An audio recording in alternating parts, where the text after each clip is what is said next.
dari 10 orang kaya di Indonesia, hanya satu umat Islam, satu Islam, hanya Khairul Tanjung.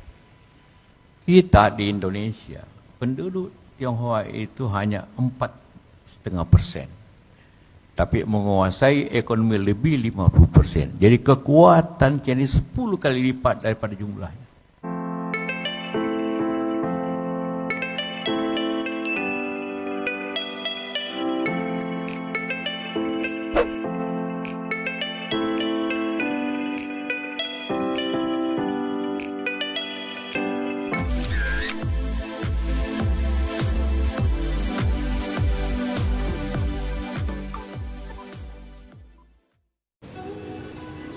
Oke, teman-teman, di video kali ini, dimana seperti yang viral baru-baru ini, Pak Yusuf Kalla, dimana di dalam acara Halal Bihalal Ikatan Cendekiawan Muslim Indonesia, dan di dalam pidato JK tersebut, ia mengatakan bahwa hampir 50% ekonomi Indonesia dikuasai oleh etnis Tionghoa. Dan bagaimana tanggapan dari saudara-saudara kita yang etnis Tionghoa Indonesia atas pernyataan dari Pak Yusuf Kalla? Oke, yuk kita langsung saja saksikan bersama-sama cuplikan videonya berikut ini. Hai, gue mau memberikan tanggapan untuk pernyataan Yusuf Kalla, di mana ekonomi Indonesia ini dikuasai di Cina sebesar 50%. Mungkin ya, dan mungkin juga tidak. Tapi satu hal ya, Yusuf Kalla itu harus menjelaskan di mana prinsip orang Cina yang begitu giat dalam bekerja, yang harus dicontoh oleh orang-orang agar mempunyai perekonomian yang baik pula. Bukan hanya menjelaskan, oh Cina yang begini, Cina yang begini, Cina yang begitu. Yang cenderung menggambarkan rasis. Oke? Nah, sekarang untuk pembuktiannya, kenapa orang Cina itu kebanyakan bisa sukses? Karena satu hal, mereka begitu giat dalam mencari nafkah. Mereka tidak menganggarkan liburan dalam 1 tahun berkali-kali. Beda dengan orang lain, ya.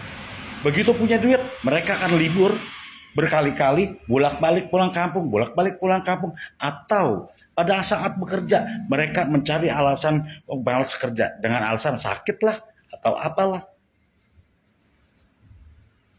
Ini jadi sesuatu hal yang realistis di dalam kehidupan kita, di mana kegiatan kita dalam mencari nafkah itu sangat menentukan taraf hidup kalian, juga ekonomi kalian. Jadi jangan menyalahkan dia tuh Cina. Gue juga bingung sih, dari dulu kenapa Cina yang disalahin. Bahkan sampai kerusuhan 98 itu, Cina juga yang disalahin. Padahal pembuat kebijakan itu semua bukan orang Cina yang membuat. Dari dulu yang namanya jadi presiden, menteri segala macam, ya. Baru sekarang Cina ada yang jadi menteri, ada yang jadi pejabat. Kalau dulu mana ada? Cina terus yang disalahin, Cina terus yang dibenci sama orang-orang yang intoleransi, yang rasis. Ayolah, udah zaman sekarang mau jadi apa lo orang kalau enggak mau belajar untuk memperbaiki diri. Jangan hanya bisa menyalahkan orang hanya karena Cina itu, oh jaya gini. Gak semua orang Cina jaya, gila. Banyak Cina yang susah, asal lu tahu aja. Tapi walaupun mereka susah, mereka tidak mendapatkan perlakuan yang adil. Salah satu contoh, pada saat pembagian kompor dan tabung gas, berapa banyak orang Cina nggak dapat? Padahal mereka susah. Ini harus dibuktikan. Ya. Kalau kalian hanya bisa menekan, ya, khususnya orang-orang rasis itu, hanya bisa menekan orang Cina, tapi kalian tidak pernah berbuat banyak untuk diri sendiri. Cobalah rubah cara pandang kita, ya. Nggak ada yang mau dilahirkan menjadi orang Cina atau orang apa. Itu semua Tuhan yang menentukan. Kalian nggak berhak untuk membenci ciptaan Tuhan. Kalau memang beliau orang beragama, ya tahu dong. Kalau beragama itu kan berarti ngerti Tuhan yang menciptakan. Nggak mungkin Tuhan menciptakan sesuatu untuk dibenci. Berarti gila. Tapi kalau kalian masih membenci, ya berarti kalian itu adalah orang yang tidak bertuhan. Oke? Salam waras. Bapak Yusuf Kala bilang, perekonomian di Indonesia hampir 50% dikuasai oleh etnis keturunan Tionghoa. Padahal jumlah etnis keturunan Tionghoa itu nggak nyampe 5%. Loh, kok bisa? Nah, saya di sini nggak ngomong soal politik. Ya, maklum sekarang lagi maraknya politik menjelang pilpres, pilkada, dan lain-lain ya. Nah, kenapa bisa begitu? Itu semua seperti cerita berikut ini yang saya dapat beberapa tahun lalu. Ada seorang jenderal memimpin pasukannya untuk menyerang daerah lain. Ia mengarungi lautan bersama pasukannya dengan sebuah kapal layar besar sekali. Mereka pun berlayar menyeberangi lautan yang luas untuk menyerang daerah musuh. Nah, ketika sampai di bibir pantai, jenderal ini bersama pasukannya pun turun semua dari kapal besar tadi, kapal layar tadi. Jenderal memerintahkan semuanya turun, dan ketika semuanya turun ke pantai, jenderal ini pun naik ke kapal layar besar itu. Ia menuangkan bahan bakar dan membakar kapal mereka. Terus ia turun dan ia bilang ke pasukannya, "Wahai pasukanku yang luar biasa, perahunya sudah terbakar. Kita nggak bisa pulang. Pilihan satu-satunya kita berperang habis-habisan mengalahkan musuh agar kita bisa tinggal di daerah sini. Nggak ada pilihan lain."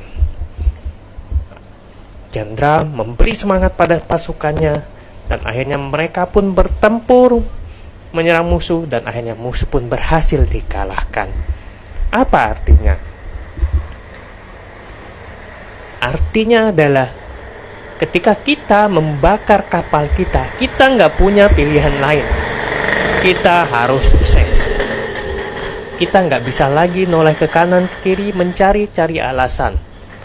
Kita cuma tahu harus berjuang habis-habisan untuk sukses. Nah, seperti itulah yang dialami NS Tionghoa. Dulu NS Tionghoa nggak punya pilihan kecuali membuka usaha. Ketika saya lulus kuliah, saya sulit untuk mendaftar jadi pegawai negeri, pegawai BUMN, ataupun profesi-profesi lainnya kecuali membuka usaha. Karena membuka usaha nggak butuh persyaratan apapun, cuma punya satu persyaratan: sukses. Bagaimana menurut Besti? Indonesia yang 50% lebih dikuasai oleh penduduk etnis Tionghoa. Halo, dengan saya Toms dari Tobelo, Halmahera Utara. Ini Pak JK ini kok rasis sekali ya. Bicara tentang etnis Chinese, ya katanya menguasai 50% lebih. Kenapa rasis begitu Pak? Selalu setiap menjelang pilpres Anda begitu rasis. Papa saya Chinese, mama saya pribumi. Ya, dengan statement Pak Haji ini, ya, sekira Anda tidak cocok jadi pemimpin. Saya menyesal punya wakil presiden seperti Anda. Anda tidak bijak, semakin tua harusnya makin bijak. Tapi saya curiga untuk melindungi gurita bisnis Anda, ya, orang tua. Anda bikin statement begitu supaya gaduh, supaya muncul sentimen agama, dan akhirnya Anda memenangkan pilpres dengan presiden boneka Anda. Saya kira Pak Kala sudah inilah main bisnis yang baik saja dan jangan tebar hoax memprovokasi orang di mana-mana. Sudah cukup, ingat usia Pak. Ya, mohon maaf saya harus bicara tegas dalam hal ini. Ya, gurita bisnis Bapak saya kira sudah cukup. Tidak tahu dengan pajaknya bagaimana, atau Bapak kurang puas dengan harta kekayaan Bapak lagi. Kasihan Pak, ada banyak orang yang ingin hidup damai, aman, tapi Bapak bikin gaduh.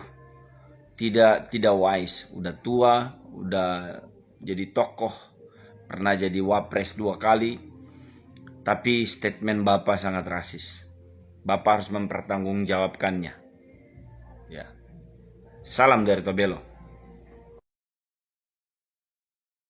Mantan Wakil Presiden Pak Yusuf Kala atau JK mengungkapkan adanya dominasi dari etnis Tionghoa terhadap perekonomian nasional kita. Saya mungkin mengerti maksud dari Pak JK ini, bahwa beliau ingin menggugat adanya ketimpangan dalam perekonomian kita ketika ada segelintir orang menguasai perekonomian Indonesia. Tapi saya sarankan pada Pak JK agar tidak perlu membawa-bawa nama ras atau etnis ketika ingin menggugat hal tersebut, karena ketimpangan ini terjadi akibat dari style cell atau sistem kapitalisme yang berlaku di negeri ini. Sehingga kemudian ketika ada penguasaan segelintir orang dari etnis apapun terhadap perekonomian kita, maka itu akibat dari sistem. Ini bukan persoalan ras atau etnis, Pak. Dan Pak JK harus sadar bahwa Anda sendiri seorang kapitalis. Lagi rame banget berita tentang Pak Yusuf Kala yang mengatakan bahwa etnis Tionghoa telah menguasai 50% lebih dari perekonomian di Indonesia. Pertanyaannya, kenapa banyak orang-orang Tionghoa yang memilih menjadi seorang pengusaha dibandingkan bekerja dengan orang lain?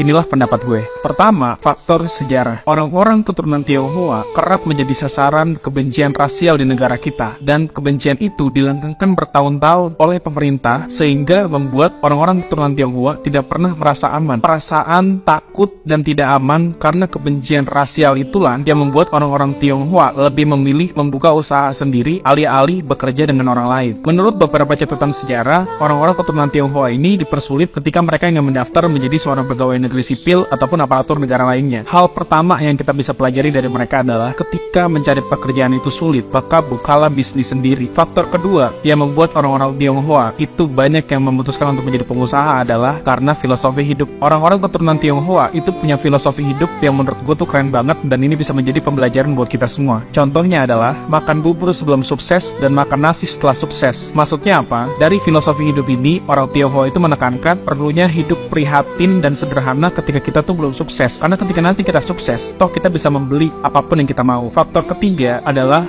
pendidikan keluarga. Gue punya beberapa temen keturunan Tionghoa dan mereka bercerita dalam keluarga mereka itu dididik sejak kecil kalau mereka pengen dapat uang, mereka itu harus berdagang. Jelas, ini sangat berbeda banget dan kontras dengan pendidikan orang-orang non keturunan Tionghoa, di mana banyak masyarakat kita yang menganggap berdagang itu adalah profesi rendahan. Belum lagi ada anggapan yang mengatakan buat apa sekolah tinggi-tinggi kalau ujung-ujungnya jualan. Dari sini kita bisa menilai bahwa ada perbedaan pendidikan dalam keluarga antara orang-orang keturunan Tionghoa dengan masyarakat non keturunan Tionghoa. Mayoritas masyarakat didoktrin ketika lulus sekolah harus mencari pekerjaan untuk mendapatkan penghasilan, sementara teman-teman kita yang keturunan Tionghoa itu dididik oleh orang tuanya bahwa ketika mereka ingin dapat penghasilan, maka mereka harus berdagang. Itulah 3 alasan kenapa banyak orang Tionghoa yang memilih menjadi seorang pengusaha. Alih-alih membenci mereka karena alasan rasial, apalagi sebentar lagi udah mau pilpres, udah pasti isu ini bakal digoreng, gue lebih memilih belajar dari mereka. Kalau menurut lo gimana? Tulis pendapat lo di kolom komentar ya. Semoga video ini bermanfaat.